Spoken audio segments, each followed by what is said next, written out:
Je m'appelle Eleanor. J'ai 71 ans et je ne suis pas la petite vieille faible et impuissante que mon gendre Julien imaginait.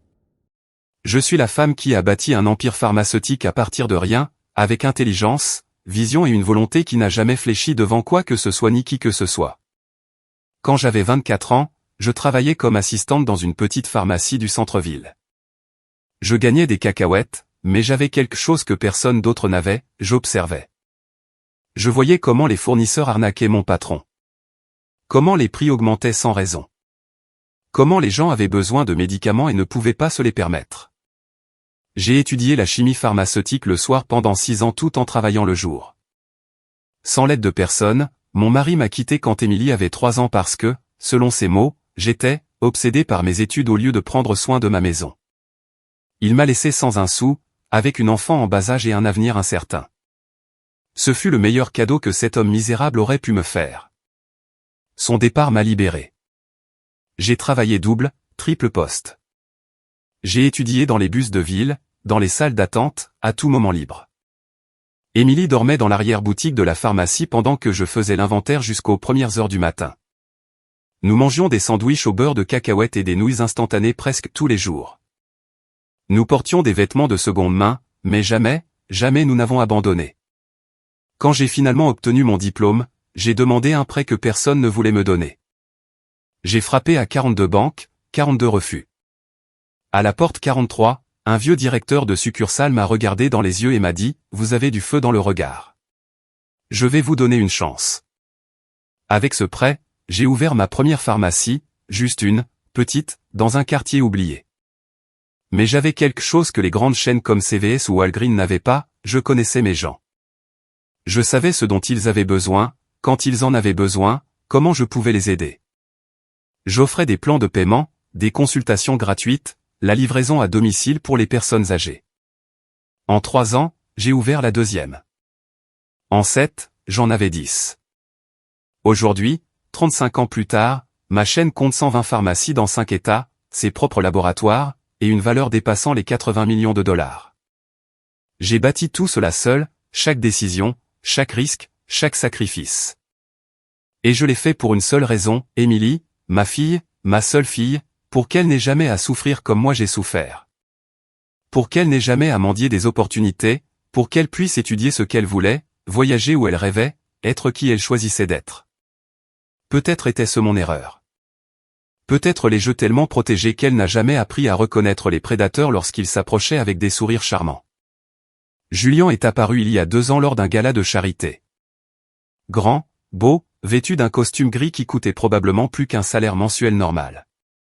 Il s'est présenté comme un consultant financier spécialisé dans les investissements à haut rendement. Émilie était fascinée. J'ai vu quelque chose de différent en lui dès le début. J'ai vu comment il calculait chaque mot, comment il mesurait chaque geste, comment ses yeux s'illuminaient lorsque quelqu'un mentionnait l'argent ou l'immobilier. Mais ma fille était amoureuse. Et je me suis tue parce qu'après tant d'années à l'avoir concentrée uniquement sur sa carrière d'architecte, je la voyais enfin briller pour quelqu'un. Quand Julien m'a demandé la main d'Émilie, il m'a regardé avec ses yeux couleur miel et m'a dit « Eleanor, je promets de prendre soin de votre fille comme du plus grand trésor de ma vie. » J'ai soutenu son regard et je l'ai averti « Julien, ma fille est tout pour moi. Si jamais tu lui fais du mal, tu découvriras qu'il n'y a pas assez de distance sur cette planète pour m'échapper. » Il a souri comme si j'étais juste une mère trop protectrice faisant une scène tendre. Maintenant, je sais que j'aurais dû faire confiance à cet instinct. Le mariage. Ce maudit mariage. Émilie voulait un conte de fées. Quelque chose qui resterait gravé dans la mémoire de tous pour toujours. Et moi, comme l'idiote sentimentale que j'étais, j'ai décidé de lui donner exactement cela, 220 000 $. Le lieu le plus exclusif de toute la ville avec ses jardins infinis pleins de fontaines de marbre et de chemins de pierre. Une robe spécialement acheminée de Milan, couleur champagne, avec des cristaux Swarovski brodés à la main, qui coûtait 32 000 $. 300 personnes sur la liste des invités. Un orchestre symphonique en direct pour la cérémonie. Un groupe international pour la réception. Un dîner gastronomique à 8 plats conçus par un chef qui a cuisiné pour des présidents. Les fleurs. Mon Dieu, les fleurs, roses importées, orchidées exotiques, arrangements qui ressemblaient à des œuvres d'art vivantes. J'ai engagé le meilleur designer floral du pays, le même qui a décoré le mariage d'une célèbre actrice l'année dernière. Chaque centre de table coûtait $1,200. $1,200 par table, et il y avait 40 tables. Pendant 9 mois. Ce mariage a dévoré ma vie. Réunions hebdomadaires avec les coordinateurs d'événements, dégustation de menus, sélection de vins, test d'éclairage, conception des invitations sur papier de coton avec de l'encre dorée. Émilie était tellement occupée par un grand projet architectural que c'est moi qui ai pratiquement tout coordonné. Et Julien était toujours là, opinant, suggérant, poussant vers des options plus chères. Éléanore, me disait-il de sa voix douce, Émilie mérite le meilleur, et vous avez le pouvoir de le lui donner. On ne se marie qu'une fois dans sa vie. J'ai hoché la tête. J'ai signé des chèques. J'ai approuvé des budgets de plus en plus gonflés parce que je voulais voir ma fille heureuse. Parce qu'après tous les sacrifices, toutes les années de lutte, je pouvais enfin lui offrir quelque chose que je n'avais jamais eu, un mariage de princesse. Et maintenant, à 4 heures du matin, le jour de ce mariage, ma fille me disait que je n'étais pas la bienvenue. Mon fiancé ne veut pas te voir à la cérémonie. Ta présence le met mal à l'aise. Ces mots m'ont brûlé la gorge. Moi, qui avais payé jusqu'à la dernière épingle, qui avait choisi chaque détail, qui m'était plié en 4 pour que ce jour soit parfait, j'étais maintenant un obstacle, une nuisance, quelque chose à cacher. Je me suis assise sur mon lit, observant les ombres que les lampadaires projetaient sur mon plafond. Et puis, comme un éclair, je me suis souvenu de quelque chose de crucial que j'avais découvert il y a 3 mois et qui, dans le chaos de l'organisation du mariage, avait été relégué au fond de mon esprit. Il y a 3 mois, en rangeant le sous-sol de ma vieille maison familiale avant de la vendre, j'ai trouvé un petit coffre-fort caché derrière des tuyaux. Il était rouillé, oublié, couvert de décennies de poussière. Il m'a fallu 2 heures pour l'ouvrir avec l'aide d'un serrurier. À l'intérieur se trouvaient des documents appartenant à mon père. De vieilles photos et une enveloppe Kraft scellée à la cire rouge qui semblait venir d'une autre époque. Je l'ai ouverte d'une main tremblante. C'était un testament. Le testament de mon père datait exactement 1 semaine avant sa mort. Et ce que j'y ai lu m'a coupé le souffle. Mon père avait laissé un testament secret que personne ne connaissait. Même ma mère ne l'avait pas mentionné avant de mourir. Dans ce document rédigé de l'écriture tremblante d'un homme malade mais lucide, mon père me léguait 60% des actions d'une société pharmaceutique appelée Valley Laboratory, une société qu'il avait fondée 40 ans auparavant avec son associé, un homme nommé Arthur Sterling. À la mort de mon père, j'avais 23 ans et j'étais dévasté par le chagrin. Arthur était venu aux funérailles, m'avait serré dans ses bras, m'avait dit que tout irait bien, puis il avait disparu. Il ne m'avait plus jamais cherché. Il n'avait jamais mentionné l'entreprise. Il n'avait jamais parlé d'action ou d'héritage. J'avais supposé que mon père était mort en faillite. Qu'il ne restait rien, sauf des dettes. Mais ce testament disait le contraire. Il disait que j'étais propriétaire de 60% d'une entreprise qui, d'après ce que j'ai recherché cette même nuit sur mon ordinateur, valait maintenant environ $120 millions. 120 millions. Mes mains tremblaient tellement que j'ai failli renverser mon café sur le clavier. Cela signifiait que ma part, mon héritage légitime, valait $72 millions. 72 millions qui m'avaient été cachés pendant près de 50 ans. J'ai creusé plus loin. Valley Laboratory était devenu l'un des plus grands producteurs de médicaments génériques du pays. Arthur Sterling était répertorié comme PDG et, selon les registres publics, l'unique propriétaire. Il avait complètement effacé l'existence de mon père de l'histoire de l'entreprise. Sur le site web de l'entreprise, dans les interviews, partout, Arthur se présentait comme le fondateur solitaire, le visionnaire qui avait tout construit à partir de zéro. Il m'avait volé pendant près de 50 ans. Cet homme avait volé mon héritage pendant que je me battais pour survivre, pendant que j'élevais ma fille seule, pendant que je me tuais à la tâche pour bâtir quelque chose à partir de rien. Et il vivait comme un roi avec l'argent qui m'appartenait légalement. Ce matin-là, après avoir lu le message d'Émilie, tout a pris un sens horrible et parfait. Je suis sorti du lit, j'ai allumé toutes les lumières de mon appartement et j'ai sorti ce coffre-fort du placard où je l'avais rangé. J'ai relu le testament, cette fois en cherchant chaque détail, chaque clause, et puis j'ai vu quelque chose que j'avais négligé la première fois, une note manuscrite en marge. De l'écriture serrée de mon père, Arthur a une copie de ce document. Je lui fais confiance pour prendre soin de ma petite fille. Arthur savait depuis le début. Il savait que cet héritage m'appartenait. Et il a choisi de me le voler. Il a choisi de me laisser dans la pauvreté pendant qu'il bâtissait un empire avec le travail et la vision de mon père. J'ai pris mon téléphone et j'ai composé un numéro que j'avais enregistré depuis des années, Robert Vance, le meilleur avocat d'affaires que je connaisse, un homme de 60 ans, implacable, réputé pour ne jamais perdre. Il a répondu à la 4e sonnerie, la voix rauque de sommeil. Éléanore, il est 4h30 du matin. Quelqu'un ferait mieux d'être mort ou, Robert, les jeux interrompus. J'ai besoin que tu viennes chez moi tout de suite. J'ai une affaire qui va faire histoire, et j'ai besoin qu'elle commence aujourd'hui. Il y eut un silence. Puis j'ai entendu des mouvements, des draps froissés, des pas. Donne-moi 30 minutes, a-t-il dit, et il a raccroché. Pendant que j'attendais Robert, j'ai fait autre chose. J'ai ouvert mon ordinateur portable et j'ai commencé à enquêter sur Julien. Vraiment enquêter. Pas comme la recherche superficielle que j'avais faite quand il a commencé à sortir avec Émilie. Mais une plongée en profondeur, le genre que je fais quand j'évalue des partenaires commerciaux. J'ai engagé un service d'enquête privé que j'utilisais pour vérifier les antécédents des dirigeants. Je les ai payés le triple pour obtenir des résultats en moins de 6 heures. Robert est arrivé à 5h15. Il est entré dans mon appartement avec sa mallette en cuir, ses cheveux gris en désordre, mais ses yeux complètement éveillés et vifs. Je lui ai versé du café et j'ai posé le testament sur la table. Lis ça, lui ai-je dit.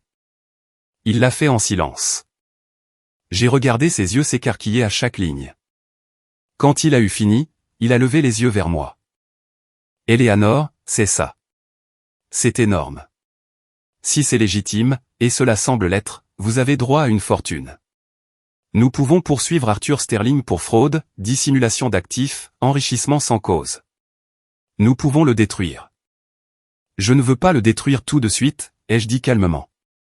D'abord, je veux des informations. Je veux savoir exactement ce qu'il a fait, comment il l'a fait, et qui d'autre est impliqué, et je veux que cela reste absolument secret jusqu'à ce que je décide d'agir. Robert a hoché la tête lentement. Il sait comment je travaille. Il connaît ma patience. Combien de temps ai-je, a-t-il demandé. 1 semaine, peut-être 2. Mais il y a autre chose. J'ai pris une profonde inspiration. Aujourd'hui, c'est le mariage de ma fille. Je viens d'être mise à la porte de mon propre mariage. Le mariage que j'ai payé. Et j'ai la suspicion que mon gendre sait quelque chose à propos de cet héritage. J'ai besoin que tu enquêtes sur le lien entre Julien et Arthur Sterling. J'ai besoin de savoir s'il y a quelque chose qui les lie. Robert m'a fixé. Pensez-vous que votre gendre a approché votre fille pour l'argent? Je ne le pense pas, Robert. Je le sais. Je le sens dans mes os, mais j'ai besoin de preuves. Nous avons travaillé jusqu'à 7 heures du matin. Robert a passé des appels, envoyé des emails cryptés, activé son réseau de contacts. J'ai fait plus de café et organisé tous les documents que j'avais, le testament, les papiers de l'entreprise de mon père, les anciens relevés bancaires, tout. À 7h30, mon téléphone a sonné. C'était l'enquêteur privé. Madame Éléanore, j'ai des informations préliminaires sur Julien Sanders et croyez-moi, vous allez vouloir entendre ça. Asseyez-vous. Je me suis assise. Julien a des dettes de jeu de $180 000 auprès de 3 casinos différents. Il esquive les créanciers depuis 8 mois. De plus, nous avons découvert qu'il a demandé 2 prêts frauduleux en utilisant de fausses informations financières. L'un de ces prêts a été demandé au nom de sa fiancée, Émilie, à son insu. Il a falsifié sa signature sur les documents. J'ai senti le sang se glacer dans mes veines. Quoi d'autre, ai-je demandé d'une voix tendue. Il y a une femme. Son nom est Chloé. Ils sont en couple depuis au moins 1 an. J'ai des photos d'eux ensemble dans des hôtels, des restaurants, des voyages. Elle croit que Julien va quitter Émilie après le mariage. J'ai des messages entre eux. Dans l'un daté d'il y a 3 semaines, Julien lui écrit « Je dois juste tenir un peu plus longtemps, mon amour. Après le mariage, j'aurai accès à tout. La vieille est riche, et cette idiote d'Émilie signera tout ce que je lui mettrai sous le nez. Dans 6 mois, nous serons aux Bahamas, vivant comme des rois. » J'ai fermé les yeux. J'ai respiré. Une partie de moi voulait crier, casser quelque chose, pleurer pour ma fille qui était sur le point d'épouser un monstre. Mais l'autre partie, la partie qui a bâti un empire, la partie qui a tout survécu, cette partie est devenue froide comme la glace. Envoyez-moi tout, ai-je dit. Chaque photo, chaque message, chaque document, et je veux une surveillance active aujourd'hui. Je veux savoir chacun des mouvements de Julien. Compris. J'ai raccroché et j'ai regardé Robert. J'ai besoin d'un plan, ai-je dit. Un plan parfait parce qu'aujourd'hui, je ne vais pas rester à la maison à pleurer. Aujourd'hui, je vais à ce mariage et je vais m'assurer que ce soit un jour que personne n'oubliera jamais. Robert a souri. C'était un sourire dangereux. Alors, nous ferions mieux de nous mettre au travail. Robert et moi avons travaillé comme des machines pendant les heures suivantes. À 9 heures du matin, nous avions déjà l'esquisse d'un plan. À 10 heures, cette esquisse avait des muscles. À 11 heures, elle avait des dents acérées. Le mariage commençait à 18 heures. Nous avions 7 heures pour préparer le coup parfait. La première chose que j'ai faite a été d'appeler Arthur Sterling. J'ai composé le numéro de Valley Pharmaceuticals et j'ai demandé à être transféré directement à lui. La secrétaire a essayé de m'arrêter, mais j'ai utilisé ma voix d'affaires, celle qui n'accepte pas de « non » comme réponse. Dites-lui qu'Eleanor Vance a besoin de lui parler du testament de son partenaire fondateur, Robert Vance. Dites-lui que j'ai des documents légaux qui l'intéressent, et dites-lui que s'il ne me rappelle pas dans 10 minutes, demain matin, il recevra une plainte pour fraude et dissimulation d'héritage. 6 minutes plus tard, mon téléphone a sonné. Eleanor ? La voix d'Arthur semblait vieille, tremblante, mais aussi prudente. Cela fait tant d'années. Comment allez-vous, ma chère ? Ne m'appelez pas ma chère, Arthur. J'ai trouvé le testament de mon père, le vrai testament, celui que vous avez caché pendant près de 50 ans. Il y eut un long silence. J'entendais sa respiration lourde à l'autre bout de la ligne. Eleanor, je peux expliquer. Je ne veux pas d'explication, les jeux interrompus. Je veux des informations et je les veux maintenant. Connaissez-vous un homme nommé Julian Sanders ? Pourquoi posez-vous cette question à son sujet ? Sa voix avait changé maintenant. Il semblait nerveux. Répondez à la question, Arthur. Julian ? Julian est le fils de mon comptable, Frank ? Non, attendez. Frank Sanders.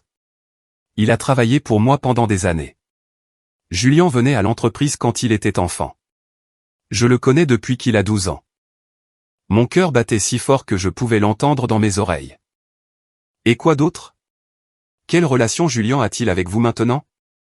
Il y a 2 ans, il est venu me voir. Il avait besoin d'argent. Il avait des problèmes de dette de jeu. Je lui ai prêté 50 000 $. Il m'a dit qu'il les rembourserait en 6 mois. Il ne l'a jamais fait. Puis il est revenu il y a 1 an et m'a dit qu'il avait trouvé la solution à tous ses problèmes, qu'il allait épouser la fille d'une femme riche, que bientôt il aurait accès à une fortune. Il vous a dit mon nom ? Pas directement, mais il a mentionné quelque chose à propos d'un héritage pharmaceutique.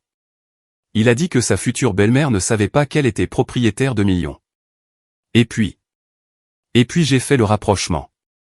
Eleanor, j'ai réalisé qu'il parlait de vous, de l'héritage de votre père que j'avais caché.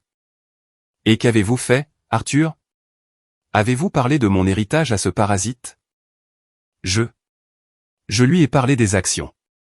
Je lui ai dit que s'il épousait Emily, il aurait éventuellement accès à cette fortune quand vous ne seriez plus là. J'ai suggéré des moyens d'accélérer le processus. Des documents qu'Emily pourrait signer. Des procurations, des fiducies. Eleanor, s'il vous plaît, laissez-moi expliquer. J'ai raccroché le téléphone. Je ne pouvais plus écouter sans vouloir fracasser quelque chose contre le mur. Robert me regardait d'une expression sombre. Nous l'avons eu, a-t-il dit simplement. Complot en vue de commettre une fraude. Cet imbécile vient de tout avouer. Vous avez enregistré l'appel, n'est-ce pas, ai-je demandé. Robert a levé son téléphone. Chaque mot. J'ai pris une profonde inspiration. Maintenant, j'avais le lien. Julian n'était pas tombé amoureux d'Emily. Il l'avait chassée comme un prédateur chasse sa proie. Et Arthur, l'homme qui avait volé mon héritage, lui avait donné la carte au trésor. À 12 heures, l'enquêteur privé a envoyé le dossier complet. Photos de Julian avec Chloé dans des situations sans équivoque romantiques, capture d'écran de messages où ils discutaient de leurs plans, documents des prêts frauduleux, relevés des dettes de jeu, tout méticuleusement organisé, vérifié, prêt à être présenté comme preuve. Robert a examiné chaque document avec un œil expert. C'est suffisant pour le mettre en prison, a-t-il dit. Fraude financière, falsification de documents, complot. Nous parlons de 3 à 7 ans de prison au minimum. Je ne veux pas qu'il aille en prison tout de suite, ai-je dit. D'abord, je veux qu'il souffre. Je veux qu'il perde tout devant tout le monde. Et puis, quand il sera complètement détruit, alors il ira en prison. Robert a hoché la tête. Il me connaissait assez bien pour savoir que quand je planifie quelque chose, je le fais bien. À 13 heures, j'ai engagé une équipe de production audiovisuelle. Je les ai payés $10 000 pour travailler avec une hâte absolue. Je leur ai envoyé toutes les photos et captures d'écran. Je leur ai demandé de créer une présentation vidéo professionnelle. Claire, impossible à ignorer, quelque chose qui pourrait être projeté sur de grands écrans. À 14 heures, j'ai appelé le lieu de l'événement. C'est Eleanor Vance à l'appareil, ai-je dit à la coordinatrice. Je suis la mère de la mariée et celle qui a payé tout cet événement. J'ai besoin que vous installiez 2 écrans supplémentaires dans la salle principale. 2 grands écrans. Et j'ai besoin d'un accès au système de projection. Madame Vance, ce n'était pas dans le plan original. Je vous paierai $20 000 supplémentaires si vous les avez prêts avant 17 heures en espèces. Les écrans seront prêts à 16h30, madame. À 15 heures, j'ai reçu un autre message d'Émilie. Maman, je suis tellement désolée pour ce matin. Julian est très stressé par le mariage. Peut-être pourrais-tu venir juste à la réception, pas à la cérémonie. S'il te plaît, comprends. J'ai lu le message 3 fois. Ma pauvre fille. Si aveugle, si manipulée. J'ai répondu, ne t'inquiète pas, ma chérie. Tout va bien se passer. Je t'aime plus que tout au monde. C'était vrai. Je l'aimais tellement que j'étais prête à détruire son mariage pour la sauver d'un monstre. À 16 heures, Robert est arrivé avec 3 autres personnes. Un notaire public, un officier de la brigade des fraudes qui lui devait une faveur, et une femme élégante d'une 50aine d'années avec une mallette en cuir. Eleanor, a dit Robert, voici Sarah Jenkins, avocate spécialisée en divorce, spécialiste des annulations d'urgence. Si Emily décide de se sortir de ça aujourd'hui, Sarah peut commencer le processus immédiatement. Sarah m'a serré la main fermement. Madame Vance, c'est un honneur. Robert m'a expliqué la situation. Je veux que vous sachiez que je suis ici pour protéger votre fille. Si elle signe les papiers d'annulation aujourd'hui avant de consommer le mariage, nous pouvons l'annuler comme si cela n'avait jamais existé. Et les documents de procuration que Julian va probablement lui faire signer en lune de miel, ai-je demandé. Nul. Tout sera nul. Cet homme ne touchera pas un centime de l'argent de votre famille. À 17 heures, j'ai pris un bain. J'ai mis une élégante robe rouge vin que j'avais achetée il y a des années pour un gala. Je me suis coiffé. Je me suis maquillé avec soin. J'ai mis mes boucles d'oreilles en perles, celles que j'avais achetées avec mon premier gros profit en affaires. Je me suis regardé dans le miroir et j'ai vu la femme qui avait tout survécu, la femme qui avait bâti un empire. La femme qui était sur le point de sauver sa fille de la pire erreur de sa vie. Robert m'attendait dans le salon avec toute l'équipe. Prête, a-t-il demandé. Plus que prête, ai-je répondu. Donnons-leur un spectacle qu'ils n'oublieront jamais. Nous sommes montés dans 3 voitures. J'étais dans ma Mercedes noire, Robert et son équipe dans une BMW, l'équipe technique dans une camionnette avec tout l'équipement audiovisuel. Nous nous sommes dirigés vers le lieu de l'événement comme un convoi de justice. En chemin, j'ai reçu un message de l'enquêteur privé. Julian vient d'arriver dans le hall. Il est nerveux. Il ne cesse de vérifier son téléphone.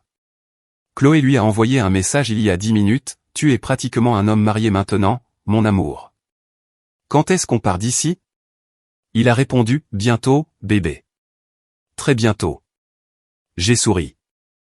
Pauvre idiot. Il n'avait aucune idée de ce qui l'attendait. Nous sommes arrivés sur les lieux à 17h40. Les jardins étaient spectaculaires. Des fleurs partout. Des lumières accrochées aux arbres. Des chaises blanches parfaitement alignées. Un hôtel décoré comme un rêve. 220 000 $ ressemblaient exactement à 220 000 $. Les invités commençaient à arriver. Robes élégantes, costumes chers, personnes importantes, amis d'Émilie, famille de Julien, tout le monde souriant, tous inconscients de la bombe qui était sur le point d'exploser. Je suis entré par la porte principale la tête haute. La coordinatrice de l'événement a failli s'évanouir en me voyant entrer. Elle a couru vers moi les yeux écarquillés, agitant les mains comme si elle voulait m'arrêter physiquement. Madame Vance, Je pensais que vous ne viendriez pas, mademoiselle Émilie m'avait dit ça. J'ai changé d'avis, ai-je dit avec un sourire glacial. Après tout, j'ai payé chaque détail de ce mariage. Ce serait dommage de le rater, vous ne croyez pas? La femme a avalé difficilement et a hoché la tête nerveusement. Elle savait qui signait les chèques. Les écrans que j'ai demandés. Sont-ils prêts? Oui, madame. 2 écrans supplémentaires dans la salle de réception, comme vous l'avez demandé. Et nous avons un accès complet au système de projection. Parfait. Mon équipe technique a besoin d'un accès dans 15 minutes. Dites-leur de coopérer entièrement. J'ai traversé les jardins comme si j'en étais propriétaire, car c'était le cas. Chaque fleur, chaque lumière, chaque chaise, tout était payé avec mon argent. Les invités qui me reconnaissaient me saluaient avec surprise. Certains semblaient confus de me voir là. Julien avait probablement répandu des rumeurs selon lesquelles j'étais malade ou en voyage ou toute autre invention pour justifier mon absence. J'ai vu les parents de Julien près de l'hôtel. Franck et sa femme, une femme mince avec trop de maquillage et un faux sourire. Franck avait travaillé pour Arthur pendant des années. Il devait sûrement tout savoir sur mon héritage volé. Il avait sûrement aidé son fils à planifier cette escroquerie élaborée. Ils m'ont vu et le sourire de la femme s'est figé. Franck a visiblement pâli. J'ai soutenu son regard. Je n'ai pas détourné les yeux. J'ai vu la peur s'installer sur leur visage. Ils savaient que quelque chose n'allait pas. Ils pouvaient le sentir. Robert s'est approché de mon côté, discret mais présent. L'équipe technique est en train de charger les fichiers dans le système de projection, a-t-il murmuré. Nous avons un contrôle total. Quand vous donnerez le signal, les écrans montreront tout. Et l'officier de la fraude attend dehors avec la documentation complète. Au moment où Julien verra ce que nous allons montrer, il tentera probablement de fuir. Il n'atteindra pas la porte. À 18h pile, la cérémonie a commencé. La musique de violon a rempli l'air. Les invités ont pris place. Je me tenais à l'arrière, délibérément visible. Je voulais que Julien me voie. Je voulais qu'il sache que j'étais là. Et puis je l'ai vu. Julien est apparu marchant vers l'hôtel avec son témoin. Il portait un smoking noir impeccable que j'avais probablement payé aussi. Ses cheveux parfaitement coiffés, son sourire de publicité pour dentifrice. Il ressemblait au marié parfait, au gendre idéal, à l'homme que toute mère souhaiterait pour sa fille. Menteur, escroc, prédateur. Quand il a atteint l'hôtel et s'est retourné pour attendre la mariée, ses yeux ont balayé l'assistance, et il m'a trouvé. Il m'a vu debout à l'arrière dans ma robe rouge vin, le fixant. Son sourire a vacillé juste une seconde, mais je l'ai vu. J'ai vu la panique traverser ses yeux. Je l'ai vu avaler difficilement. Je l'ai vu essayer de reprendre son calme. Je lui ai souri. Un petit sourire calme, absolument terrifiant. La musique a changé. La marche nuptiale a commencé. Tout le monde s'est levé. Et puis je l'ai vue, mon Émilie, ma belle-fille, descendant l'allée dans une robe couleur champagne qui scintillait à chaque pas. Ses cheveux relevés dans une coiffure élaborée, son visage rayonnant de bonheur. Elle ressemblait à une princesse. Elle ressemblait à tout ce que j'avais rêvé pour elle. Et elle était sur le point d'épouser un monstre qui ne voulait que tout lui voler. Pendant un instant, juste un instant, j'ai hésité. Avais-je le droit de détruire ce moment? Avais-je le droit de ruiner ce qui devait être le jour le plus heureux de sa vie? Mais ensuite, je me suis souvenu des messages entre Julien et Chloé. Je me suis souvenu des prêts frauduleux. Je me suis souvenu de son plan pour lui faire signer des procurations en lune de miel. Je me suis souvenu que cet homme ne l'aimait pas. Il ne l'a jamais aimé. Il n'aimait que l'argent qu'il pouvait obtenir par elle. Émilie est passée à côté de moi sans me voir. Elle était complètement concentrée sur Julien avec ce regard d'amour pur que seules les personnes qui croient encore au conte de fées ont. Elle a atteint l'hôtel et a remis son bouquet de roses blanches à sa demoiselle d'honneur. Julien a pris ses mains. L'officiant a commencé à parler. Nous sommes réunis ici aujourd'hui pour célébrer l'union d'Émilie et Julien. Je me suis déplacé silencieusement sur un côté du jardin où j'avais une meilleure vue. Robert m'a suivi. J'ai sorti mon téléphone et j'ai envoyé un message à l'équipe technique, attendez mon signal. Quand je dirai maintenant, activez les écrans. La cérémonie a continué. Vœux traditionnels, jolis mots sur l'amour éternel et l'engagement. Julien les a récités d'une voix douce et émouvante qu'il avait probablement pratiquée devant le miroir. Émilie pleurait de bonheur. Quelques invités pleuraient aussi. C'était la scène parfaite d'une romance parfaite. Tout était un mensonge. L'officiant a atteint la partie cruciale, si quelqu'un ici présent connaît une raison pour laquelle ces deux personnes ne devraient pas être unies par les liens sacrés du mariage, qu'il parle maintenant ou se taise à jamais. Le silence est tombé sur le jardin. C'était le moment traditionnel où personne ne dit jamais rien. Le moment qui n'existe que par formalité. J'ai fait un pas en avant. J'ai une raison, ai-je dit d'une voix claire et forte. 200 têtes se sont tournées vers moi. Émilie m'a vu pour la première fois. Son visage est passé de la confusion à la joie. Maman, tu es venue? Je pensais que... Oui, mon amour. Je suis venu parce que je t'aime trop pour te laisser faire la plus grande erreur de ta vie. Julien a lâché les mains d'Émilie. Son visage a perdu toute couleur. Éléanore, c'est inapproprié. Ce n'est ni le moment ni l'endroit pour. Pourquoi, Julien? Pour dire la vérité. Pour montrer à ma fille qui tu es vraiment. L'officiant semblait complètement perdu. Les invités murmuraient. Émilie me regardait avec un mélange de confusion et de douleur. Maman, qu'est-ce que tu fais? S'il te plaît, ne gâche pas ça. Je ne gâche rien, mon amour. Je te sauve. Je me suis tourné vers Robert. Maintenant. Robert a envoyé le message. Immédiatement, les écrans géants entourant le jardin se sont allumés et la présentation a commencé. Première image, Julien embrassant une femme brune sur une terrasse d'hôtel. La date dans le coin, il y a 3 semaines. Émilie a halté. Les murmures se sont transformés en exclamations. C'est un mensonge. Ces photos sont des photomontages, a crié Julien. Deuxième image, Julien et la même femme dans un lit d'hôtel. Clairement dans une situation intime. Date, il y a 2 mois. Éléanore. Arrêtez ça immédiatement. Le père de Julien s'est levé. Asseyez-vous, Franck, ai-je dit froidement. Vous saviez exactement quel genre de fils vous avez élevé. Troisième image, capture d'écran d'un message texte. Les mots projetés si grands que personne ne pouvait les ignorer, je dois juste tenir un peu plus longtemps, mon amour. Après le mariage, j'aurai accès à tout. La vieille est riche, et cette idiote d'Émilie signera tout ce que je lui mettrai sous le nez. Dans 6 mois, nous serons aux Bahamas, vivant comme des rois. Le silence qui a suivi était absolu. Émilie a trébuché.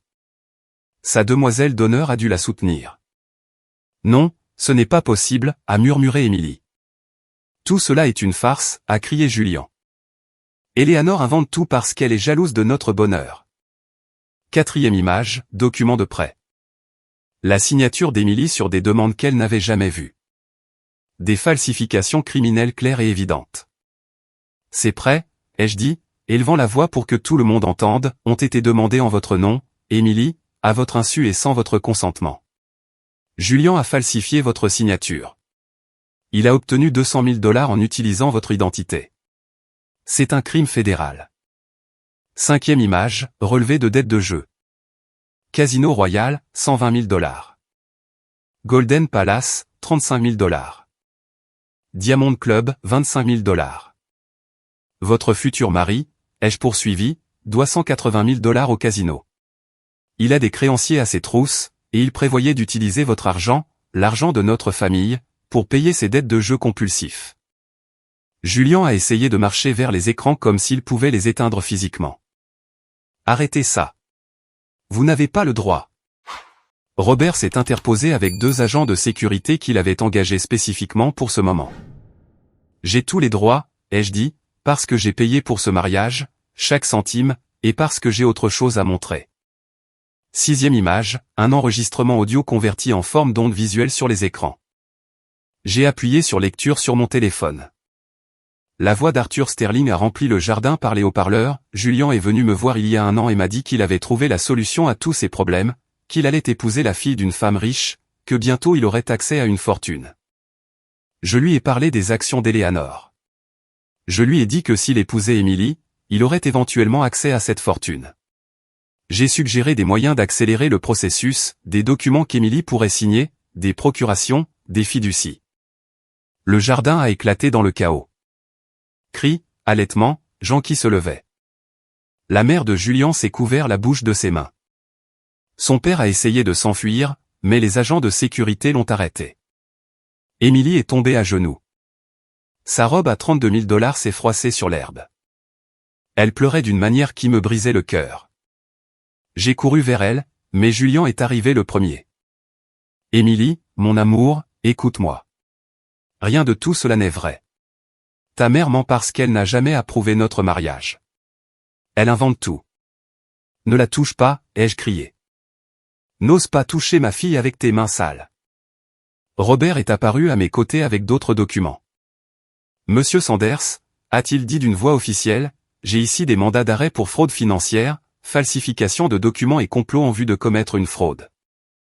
J'ai également une ordonnance restrictive temporaire vous interdisant d'approcher Emily Vance ou tout membre de sa famille. Julian a reculé. Son visage est passé de la panique à une rage pure. Vous ne pouvez pas me faire ça. J'aime Emily. Tout cela est un malentendu. Un malentendu? Une voix féminine a fendu l'air.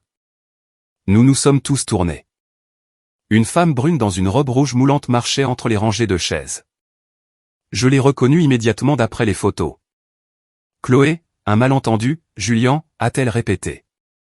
Comme quand tu m'as promis que nous serions ensemble après aujourd'hui? Comme quand tu m'as dit que ce mariage n'était qu'une formalité pour obtenir l'argent? Emily a levé les yeux, le mascara coulant sur ses joues. Qui es-tu? Je suis Chloé, la vraie petite amie de cet homme. Nous sommes ensemble depuis 2 ans. Il m'a promis qu'il t'épouserait uniquement pour avoir accès à l'argent de ta famille et qu'après il te divorcerait et nous partirions ensemble. Chloé a regardé Julian avec mépris. Mais j'ai réalisé quelque chose aujourd'hui. S'il te ment, il me ment aussi. Cet homme n'aime personne d'autre que l'argent. Julian a essayé de parler, mais les mots ne sont pas sortis.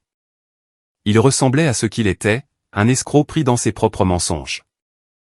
Les parents de Julian ont essayé de se faufiler à travers la foule. Robert a fait un signe et les agents les ont arrêtés aussi.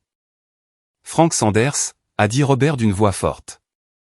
En tant que comptable de Valley Laboratory pendant 15 ans, vous saviez pour l'héritage caché d'Eleanor Vance. Vous avez aidé Arthur Sterling à cacher ses actifs, et vous avez entraîné votre fils à exécuter cette fraude. Des accusations vous attendent également. La mère de Julian a commencé à sangloter de façon dramatique. Nous ne savions rien. Mon mari est innocent. Mon fils est innocent. Votre fils, ai-je dit d'une voix glaciale, prévoyait de tout voler à ma fille. Il prévoyait de lui faire signer des documents légaux qui lui donneraient un contrôle total sur ses finances. Et vous le saviez. Les messages que nous avons interceptés montrent que vous l'avez conseillé sur la façon de manipuler Emily émotionnellement. Je me suis approché d'Emily, qui était toujours agenouillée sur l'herbe, tremblante. Je me suis agenouillé à ses côtés, sans me soucier que ma robe se salisse. Mon amour, ai-je murmuré. Je sais que ça fait mal. Je sais que ton cœur est brisé, mais je jure que j'ai fait ça pour te sauver. Cet homme ne t'a jamais aimé. Il ne t'a vu que comme un moyen d'obtenir de l'argent. Emily m'a serré dans ses bras et a pleuré contre mon épaule. Elle a pleuré comme je ne l'avais pas vue pleurer depuis qu'elle était petite fille. J'ai caressé ses cheveux et les laissé évacuer toute sa douleur. Autour de nous, les invités étaient sous le choc total. Certaines personnes prenaient des photos avec leur téléphone. D'autres se contentaient de regarder bouche bée. Les amis proches d'Emily se sont approchés, formant un cercle protecteur autour de nous. Sarah Jenkins, l'avocate spécialiste du divorce, est apparue avec sa mallette. « Émilie » a-t-elle dit d'une voix douce mais ferme, la cérémonie n'a pas été achevée. Il n'y a pas de mariage légal. Mais si Julian vous a fait signer un document avant aujourd'hui, j'ai besoin que vous me le disiez maintenant. Émilie a levé la tête, les yeux rouges et gonflés. Il y a une semaine, il m'a fait signer quelque chose. Il a dit que c'était pour la lune de miel afin qu'il puisse faire des réservations à mon nom. Je n'ai pas tout lu. J'ai juste signé là où il m'a dit. Sarah et Robert ont échangé des regards inquiets. Vous vous souvenez du type de document, a demandé Sarah. Il y avait beaucoup de pages. Des petits caractères. Julian m'a dit de ne pas m'inquiéter. Que c'était juste la routine de voyage. Procuration, a murmuré Robert. Probablement lui donner accès aux comptes bancaires, aux propriétés, aux décisions financières. Nous pouvons l'annuler, a dit Sarah rapidement. Avec les preuves de fraude que nous avons, tout document signé sous de faux prétextes est légalement nul. Julian ne touchera pas un centime. À ce moment-là, Julian a tenté de s'enfuir. Il s'est retourné et a couru vers la sortie du jardin. Il n'est pas allé loin. L'agent de la fraude financière que Robert avait amené l'a intercepté. En quelques secondes, Julian a été menotté. Lâchez-moi. C'est illégal. Vous ne pouvez pas m'arrêter à mon propre mariage. Ce n'est pas votre mariage, ai-je dit en me levant. C'est le mariage que j'ai payé. Et techniquement, il n'y a pas de mariage. Il n'y a pas d'union. Il n'y a rien d'autre qu'un criminel arrêté pour ses crimes. Je me suis dirigé vers Julian. Je me suis planté devant lui. Cette femme de 71 ans regardant ce prédateur de 38 ans qui pensait pouvoir détruire ma famille. Vous pensiez que j'étais une vieille femme stupide avec de l'argent, ai-je dit d'une voix basse, mais assez forte pour que tout le monde entende. Vous pensiez pouvoir manipuler ma fille, voler notre fortune et disparaître au coucher du soleil avec votre maîtresse. Mais vous avez fait une erreur fondamentale, Julian. Vous avez sous-estimé la femme qui a bâti un empire à partir de zéro. La femme qui a survécu à des choses pires que vous. La femme qui protégera sa fille à tout prix. Je me suis rapproché jusqu'à ce que nos visages soient à quelques centimètres l'un de l'autre. Vous allez en prison. 3 à 7 ans pour fraude financière. Vos parents feront également face à des accusations. Arthur Sterling va tout perdre pour avoir caché mon héritage. Et je vais personnellement m'assurer que chaque jour que vous passerez enfermé, vous vous souviendrez que c'est votre propre cupidité qui vous a détruit. Julian m'a craché dessus. Littéralement craché au visage. Les officiers l'ont immédiatement plaqué au sol. Des cris ont rempli le jardin. Émilie a crié. Mais j'ai simplement essuyé mon visage avec un mouchoir que Robert m'a offert. Ça, ai-je dit calmement, est une agression sur un témoin. Ajoutez 6 mois de plus à sa peine. Les officiers ont traîné Julian en l'emmenant, tandis qu'il hurlait des obscénités. Ses parents ont été escortés derrière lui, la mère sanglotant toujours, le père dans un silence absolu. Chloé les regardait les bras croisés, une expression de satisfaction sur le visage. Je me suis approché d'elle. Merci d'être venu, lui ai-je dit. Elle m'a regardé, surprise. Vous saviez que je viendrais ? J'avais espéré. L'enquêteur que j'ai engagé vous suivait. Il savait que vous étiez près du lieu. Il savait que vous ne pouviez pas résister à l'envie de venir voir si Julian se mariait vraiment. Chloé a souri amèrement. Je suis venu gâcher le mariage, mais je vois que vous aviez déjà tout planifié. Vous avez été la cerise sur le gâteau, ai-je admis. Votre témoignage peut être utile au procès. Si vous coopérez avec les autorités, vous éviterez probablement les accusations de complicité. Elle a hoché la tête lentement. Je coopérerai. Ce salaud m'a utilisé autant qu'il a utilisé votre fille. Le jardin s'était transformé en une scène de chaos contrôlé. La moitié des invités étaient partis, scandalisés ou simplement mal à l'aise face au drame. L'autre moitié est restée, certains par véritable inquiétude pour Émilie, d'autres parce qu'ils n'avaient jamais rien vu de tel et ne voulaient pas en manquer une seconde.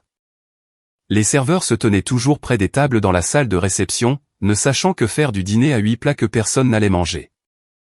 Émilie était toujours assise sur l'herbe, entourée de ses amis les plus proches. L'une d'elles, Megan, m'a regardé avec un mélange de respect et de peur.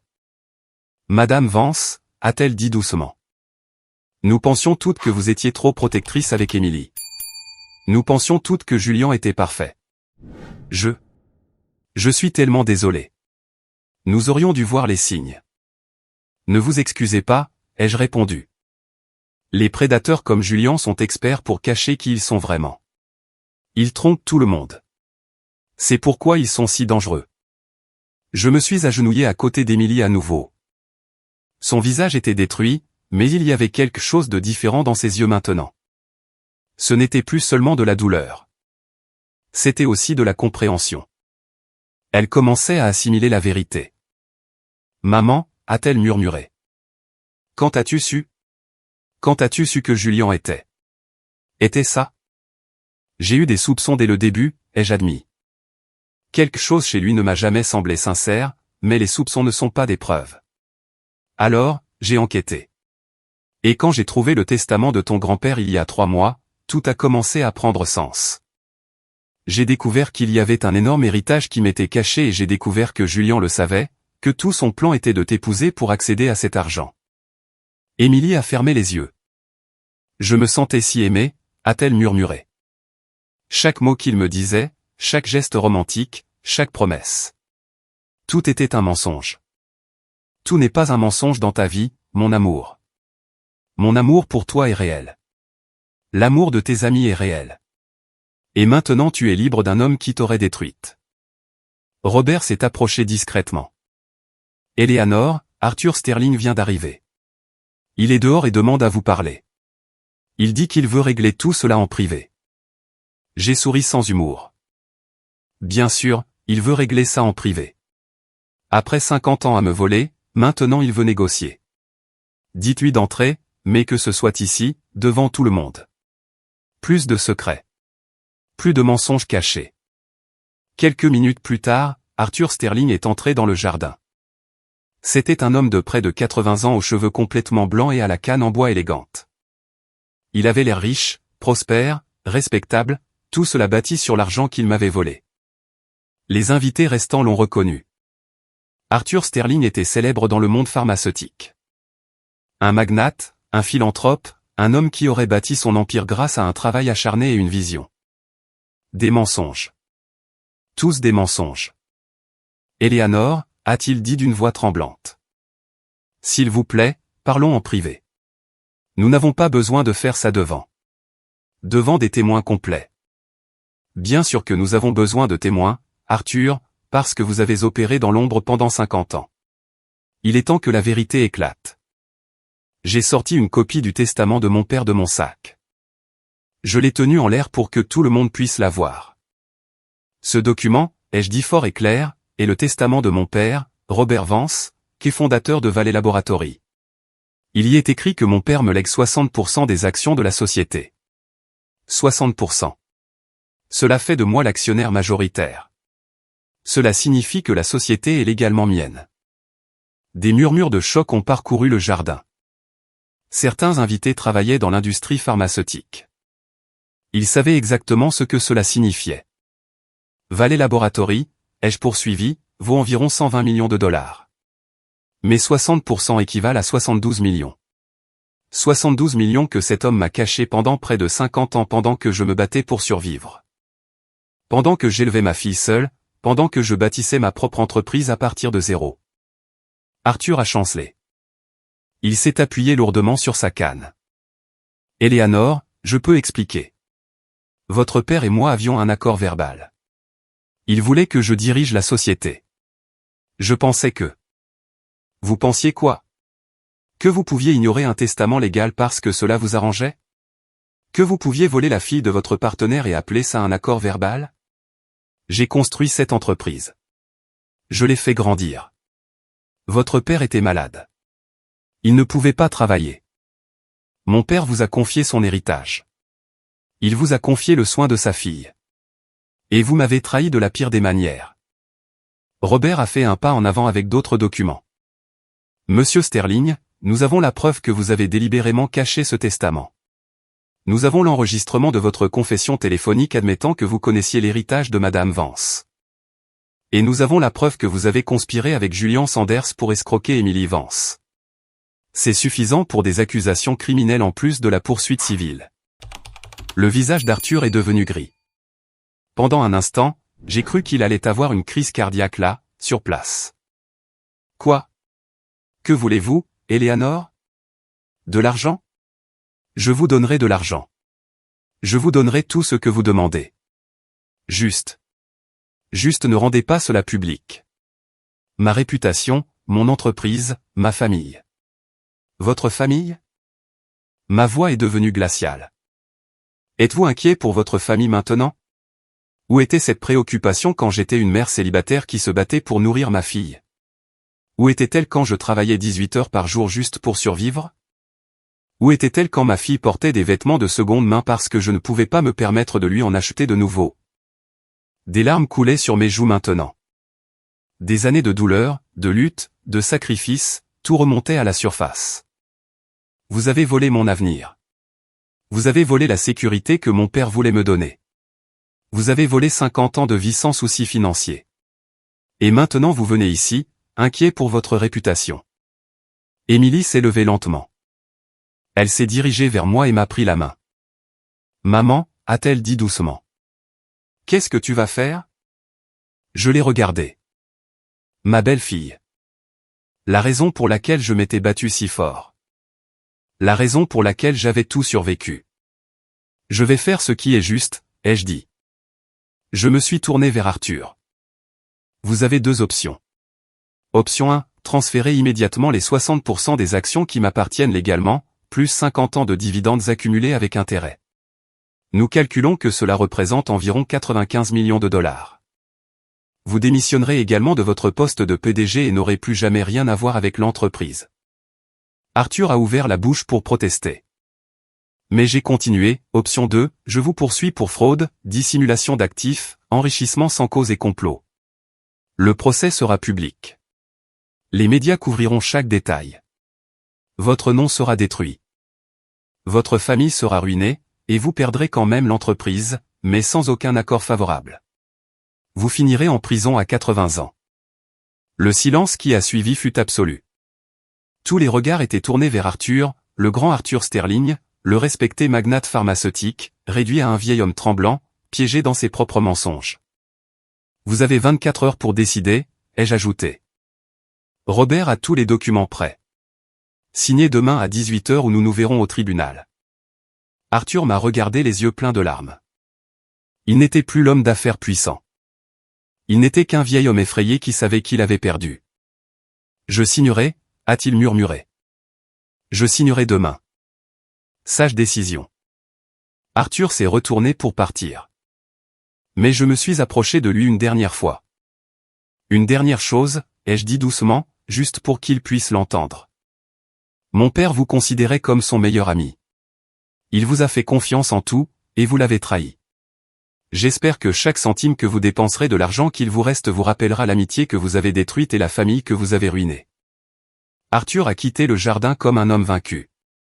Ses épaules affaissées, sa démarche hésitante, l'image de la puissance détruite.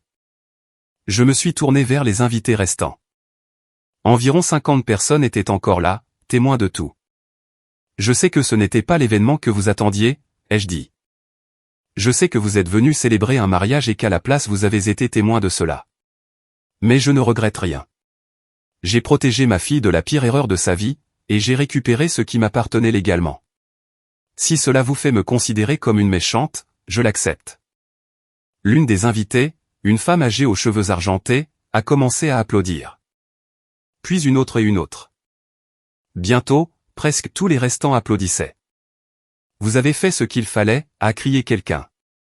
Cet homme méritait d'être exposé, a dit une autre voix. Émilie m'a serré fort dans ses bras. Merci, maman, a-t-elle murmuré contre mon épaule. Merci de m'avoir sauvé.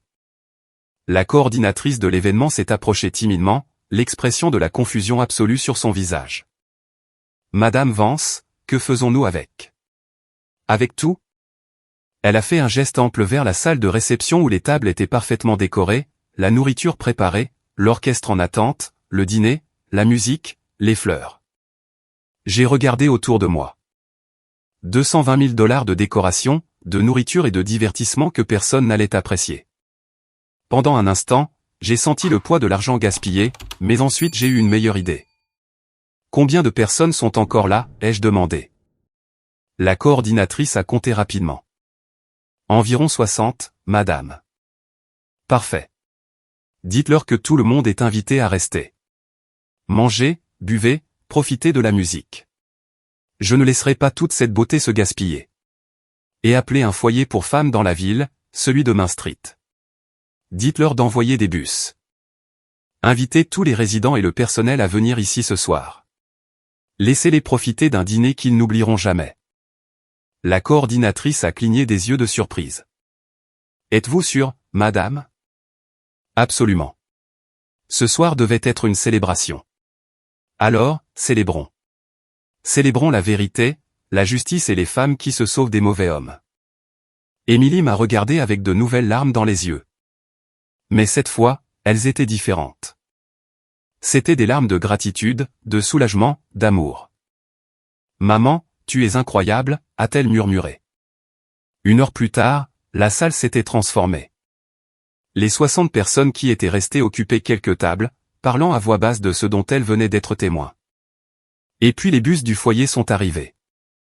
32 femmes de tous âges, certaines avec de petits enfants, sont entrées dans la salle avec des expressions d'admiration absolue. Une jeune femme, pas plus de 25 ans, avec un bébé dans les bras, s'est approchée de moi, des larmes coulant sur ses joues. Madame, je ne sais pas qui vous êtes, mais ça. C'est comme un rêve. Il y a 3 mois, j'ai échappé à mon mari qui me battait. Je vis au foyer avec mon fils. Nous n'avons rien mangé d'aussi bon depuis. Depuis des années. Je l'ai serré dans mes bras avec précaution, essayant de ne pas écraser le bébé.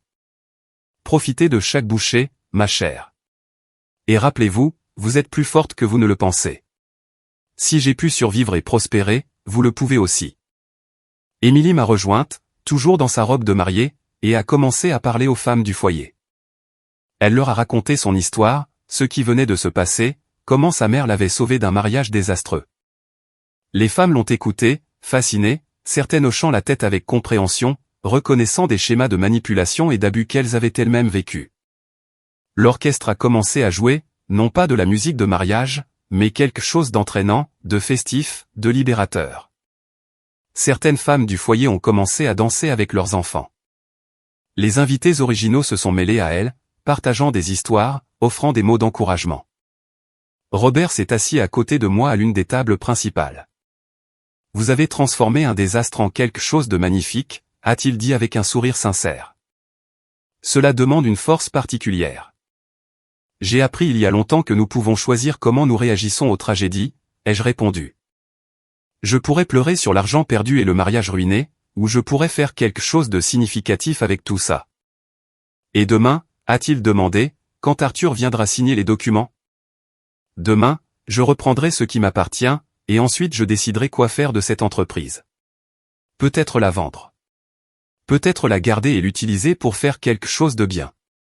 Je ne sais pas encore, mais pour la première fois en 50 ans, le choix sera le mien. La nuit a continué avec une énergie étrange mais magnifique. La directrice du foyer, une femme d'une 50aine d'années aux cheveux courts et aux yeux bienveillants, m'a approché vers 22 heures. Madame Vance, je tiens à vous remercier personnellement. Beaucoup de ces femmes ont eu des vies très difficiles.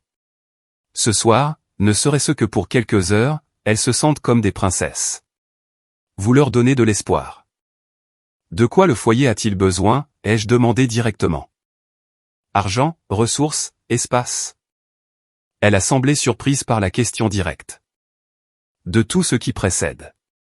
Honnêtement, nous sommes toujours à pleine capacité. Nous devons refuser des femmes parce que nous n'avons pas de place. Nous avons besoin de rénovation, de plus de personnel, de programmes de formation professionnelle. Envoyez-moi un budget détaillé demain, ai-je dit. Je suis sur le point de recevoir un héritage considérable. J'aimerais en utiliser une partie pour agrandir le foyer. Considérez cela comme le début d'un partenariat à long terme. La femme est restée sans voix un instant, puis m'a serré fort dans ses bras. Émilie observait tout depuis une autre table, entourée de ses amis. Megan lui avait apporté une assiette de nourriture qu'elle avait à peine touchée. La demoiselle d'honneur avait retiré son voile et la coiffe élaborée, laissant ses cheveux libres. Elle avait l'air plus jeune ainsi, plus vulnérable, mais aussi plus libre. Je me suis approché d'elle. « Comment te sens-tu, ma chérie ?» Émilie a regardé son assiette. Puis elle m'a regardé. J'ai l'impression de me réveiller d'un cauchemar, comme si les 2 dernières années étaient. Je ne sais pas. Comme si j'étais sous un sortilège ou quelque chose. Comment n'ai-je pas vu les signes? Maman, comment étais-je si aveugle? Parce qu'il était doué pour ce qu'il faisait. Les manipulateurs sont experts pour faire en sorte que leurs victimes se sentent spéciales, aimées, uniques. Il t'a subtilement isolé de moi, n'est-ce pas? En te faisant sentir que j'étais trop protectrice, que je ne comprenais pas son amour. Émilie a hoché la tête lentement. Il m'a dit que tu n'approuverais jamais personne parce que personne ne serait assez bien pour ta fille. Il m'a fait sentir que je devais choisir entre lui et toi et j'ai mal choisi. Tu n'as pas mal choisi, mon amour. Tu as été manipulé. Il y a une différence. Et maintenant tu es libre. Megan est intervenue doucement. Émilie, nous sommes toutes tombées sous son charme aussi. Julien nous a convaincus qu'il était parfait, que vous étiez le couple idéal. Même lorsque ta maman exprimait des doutes, nous pensions que c'était juste de la paranoïa maternelle. Une autre amie a ajouté, maintenant que je vois tout avec le recul, il y avait des signes, comme quand Julien insistait toujours sur les endroits les plus chers pour sortir, ou comment il mentionnait toujours l'entreprise de ta mère. Ou comment il s'agaçait quand tu ne pouvais pas lui prêter d'argent. Émilie a fermé les yeux. Il m'a demandé d'emprunter 15 000 $ le mois dernier. Il a dit que c'était pour une dépense professionnelle temporaire et qu'il me rembourserait dans 2 semaines. Il ne l'a jamais fait. J'ai sorti mon téléphone et j'ai pris une note mentale pour ajouter cela à la liste des accusations. Chaque détail compte pour l'affaire judiciaire, ai-je dit. Tout ce dont tu te souviens, aussi petit que cela puisse paraître, dis-le-moi. Pendant l'heure suivante, Émilie et ses amis ont rappelé des dizaines de petits drapeaux rouges, mensonges sur son emploi du temps, changement d'humeur soudain, appels qu'il devait prendre en privé, voyage d'affaires qui ne semblait jamais aboutir à quelque chose de concret. Chaque histoire était une autre pièce du puzzle montrant qui était vraiment Julien. Vers minuit, la plupart des femmes du foyer étaient parties, heureuses et rassasiées avec les restes emballés par les serveurs. Les invités originaux étaient également partis. Seule Émilie, ses amis les plus proches, Robert, Sarah l'avocate, et moi sommes restés. Sarah a ouvert sa mallette et en a sorti des documents. Émilie, j'ai besoin que vous signiez ces papiers ce soir. Ce sont des déclarations sous serment confirmant que vous n'avez jamais eu l'intention de donner à Julien une procuration sur vos finances. Que tout document que vous avez signé l'a été sous de faux prétextes. Cela nous aidera à annuler légalement tout ce qu'il vous a fait signer. Émilie a signé sans hésitation, sa main tremblant légèrement. « Dois-je le revoir » a-t-elle demandé doucement. « Au tribunal ?» « Probablement » a admis Sarah. « Mais vous ne serez pas seul. Votre mère sera là. Je serai là. Et il sera menotté dans une combinaison de prison, faisant face à des années derrière les barreaux. Vous aurez tout le pouvoir, a ajouté Robert. Julien essaiera probablement de conclure un accord avec le procureur. Plaider coupable à des accusations moins graves en échange d'une peine réduite. C'est ce que font tous les lâches quand ils réalisent qu'ils ne peuvent pas gagner. Je ne veux pas qu'ils s'en tirent facilement, a dit Émilie d'une voix plus forte qu'elle ne l'avait eue depuis des heures. Je veux qu'il subisse toutes les conséquences de ce qu'il a fait. J'ai souri. Voilà ma fille, la force qu'elle a héritée de moi, enfin à la surface. Alors nous nous assurons que cela arrive, ai-je promis. À 1h du matin, nous sommes finalement arrivés à mon appartement. Émilie est venue avec moi, toujours dans sa robe de mariée froissée. Je ne voulais pas qu'elle soit seule cette nuit-là. Robert nous avait accompagnés pour s'assurer que nous arrivions en toute sécurité. Et maintenant il nous disait au revoir à la porte. Demain à 18h pile, m'a-t-il rappelé. Arthur signera les documents de transfert d'actions dans mon bureau. Je veux que vous soyez là pour le voir de vos propres yeux. Je serai là, ai-je promis. Une fois à l'intérieur, j'ai aidé Émilie à retirer cette robe à 32 000 $ qu'elle ne porterait plus jamais. Nous l'avons accrochée dans le placard comme un rappel fantomatique de ce qui aurait pu être. Je lui ai donné une de mes robes de chambre douce et j'ai préparé du thé à la camomille dans la cuisine. Nous nous sommes assises sur le canapé du salon avec les lumières de la ville clignotant à travers les fenêtres du 16e étage. Émilie tenait sa tasse à 2 mains, regardant le liquide fumant comme s'il contenait des réponses. « Maman » a-t-elle dit finalement. « Comment fais-tu ? Comment as-tu survécu à tout ce que tu as traversé et es-tu restée si forte ?» J'ai pris une gorgée de mon propre thé avant de répondre. Je n'ai pas toujours été forte, mon amour. Il y a eu des nuits où j'ai pleuré jusqu'à m'endormir. Il y a eu des jours où j'ai voulu abandonner, mais j'avais une raison de continuer. Toi. Chaque fois que je pensais à abandonner, je te regardais dormir dans ton petit lit et je trouvais une force que je ne savais pas que j'avais. Émilie a posé sa tête sur mon épaule comme quand elle était enfant. Je suis désolé de t'avoir repoussé ces derniers mois. Julien m'a dit que tu étais autoritaire, que je devais fixer des limites. Maintenant je vois qu'il voulait juste m'isoler de la seule personne qui me protégeait vraiment. Les manipulateurs isolent toujours leurs victimes, ai-je expliqué. Cela fait partie de leur stratégie. Ils te font sentir que le monde est contre toi, que lui seul te comprend, que ta famille est le problème. C'est un schéma classique. Combien de temps as-tu enquêté avant d'agir ? 3 mois depuis que j'ai trouvé le testament de ton grand-père. Au début, je n'enquêtais que sur Arthur et l'entreprise. Mais quelque chose m'a dit de regarder plus en profondeur Julien aussi. Et quand j'ai trouvé le lien entre eux, j'ai su que je devais agir vite. Je ne pouvais pas te laisser épouser cet homme, sachant ce que je savais. Émilie s'est redressée, me regardant avec des yeux pleins d'admiration et de douleur mêlée. Ça a dû être horrible pour toi. Connaître la vérité, me regarder planifier le mariage, tout excité, t'entendre parler de Julien comme si c'était l'amour de ma vie.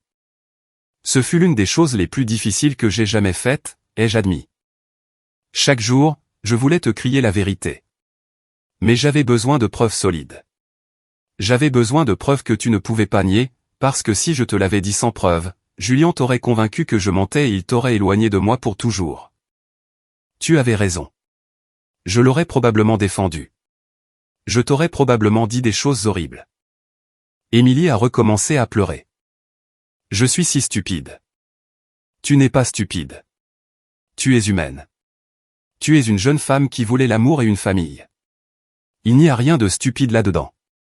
Stupide aurait été de rester avec lui après avoir découvert la vérité. Nous sommes restés silencieux un instant, buvant notre thé. Puis Émilie a posé une question à laquelle elle pensait clairement. L'héritage de grand-père. 72 millions de dollars. C'est une somme impossible à imaginer. Je sais. Qu'est-ce que tu vas faire de tout cet argent ? J'ai regardé par la fenêtre, réfléchissant à la question. D'abord, je vais m'assurer que tu es financièrement protégé. Je vais créer une fiducie à ton nom que Julien ou tout autre manipulateur ne pourra jamais toucher. Deuxièmement, je vais agrandir le foyer pour femmes. J'ai vu les visages de ces femmes ce soir. Émilie, j'ai vu de l'espoir là où il n'y avait auparavant que du désespoir. Je veux en créer davantage. Troisièmement, je vais utiliser une partie de l'argent pour créer des programmes de formation professionnelle pour les femmes quittant des situations abusives afin qu'elles n'aient plus jamais à dépendre d'un homme pour survivre. Émilie a souri à travers ses larmes. Ça a l'air parfait. Très-toi. Et toi, ai-je demandé. Qu'est-ce que tu vas faire maintenant ? Tu avais des projets de lune de miel, des projets d'emménager avec Julien, des projets de vie. Émilie a regardé ses mains. J'ai besoin de temps. J'ai besoin de digérer tout ça. Peut-être voyager seul pendant un certain temps. Redécouvrir qui je suis sans que quelqu'un m'influence, et j'ai absolument besoin de thérapie. Beaucoup de thérapie. J'ai déjà engagé la meilleure thérapeute spécialisée dans les traumatismes de la ville, ai-je dit. Sarah l'a recommandé. Spécialisée dans les survivantes d'abus émotionnels. Tu as un rendez-vous après-demain si tu le souhaites. Émilie m'a serré fort dans ses bras. Tu as toujours 3 coups d'avance, n'est-ce pas? Ça vient avec des années de pratique. Nous avons veillé jusqu'à 3 heures du matin, parlant de tout. De bons souvenirs de son enfance qu'elle avait oubliés. De la façon dont j'avais bâti mon entreprise à partir de zéro. De ses rêves d'architecture qu'elle avait mis en pause pour Julien. Des projets futurs, des espoirs, des possibilités.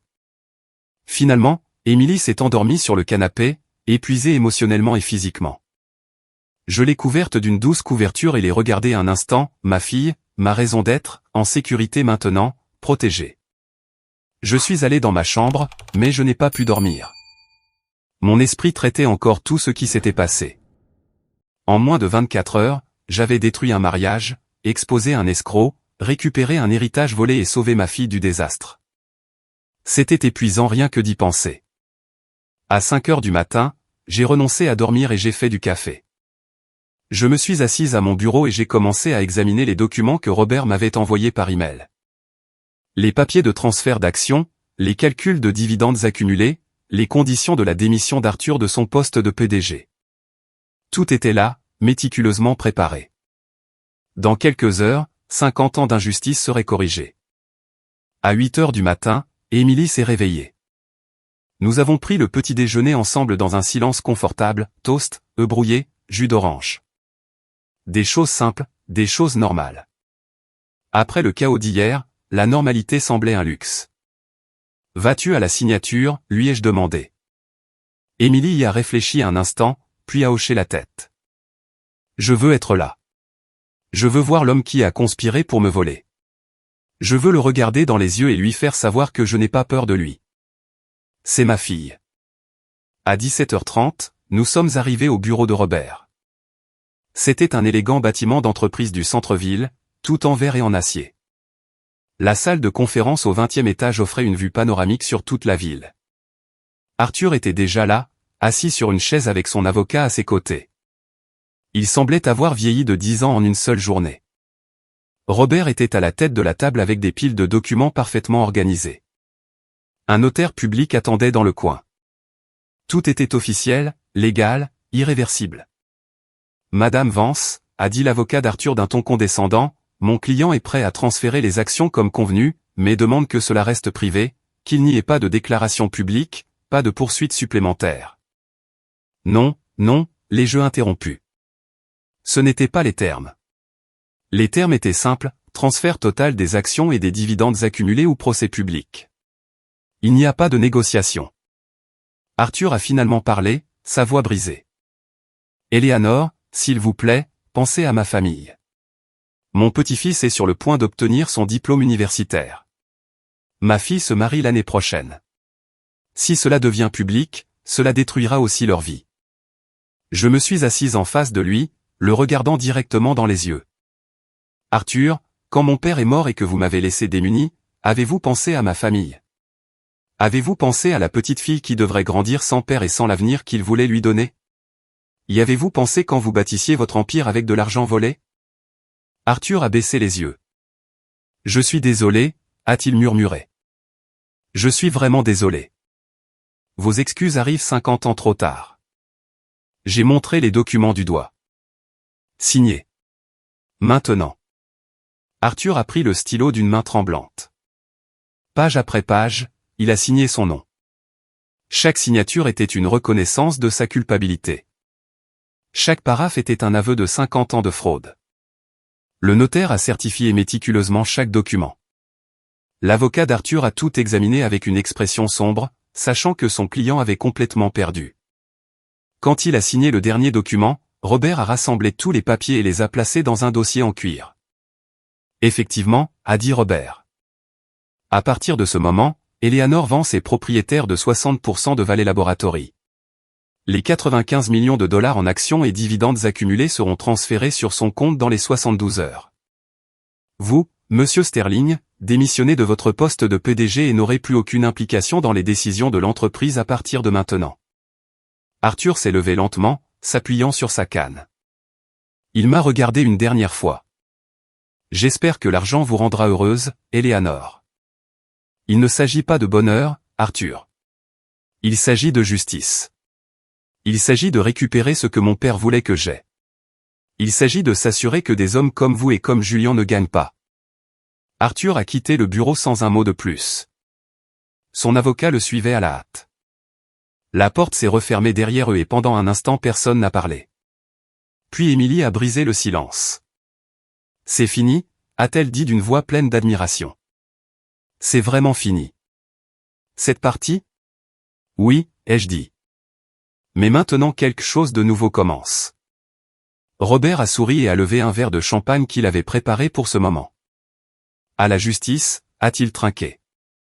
Et aux femmes qui n'abandonnent jamais, avons-nous trinqué. Le champagne avait le goût de la victoire, de années de lutte enfin récompensées, d'un avenir qui, pour la première fois depuis des décennies, semblait radieux et illimité. Dans les semaines qui ont suivi, tout s'est déroulé exactement comme je l'avais prévu. Julien a été formellement accusé de fraude financière, de falsification de documents et de complot. Son avocat a essayé de négocier, mais le procureur, armé de toutes les preuves que j'avais rassemblées, a rejeté tout accord favorable. Le procès a été rapide. Chloé a témoigné contre lui, détruisant toute chance qu'il se présente comme une victime innocente. Les parents de Julien ont également été inculpés comme complices. Franck a perdu sa licence de CPA. La mère a été socialement ruinée. Julien a été condamné à 6 ans de prison. Lorsque le verdict a été lu, je l'ai observé depuis ma place dans la salle d'audience. Nos regards se sont croisés un instant. J'ai vu de la haine pure dans ses yeux. Mais j'ai aussi vu autre chose, la défaite. Il savait que j'avais complètement gagné. Émilie était au procès tous les jours, assise à mes côtés, plus forte chaque jour.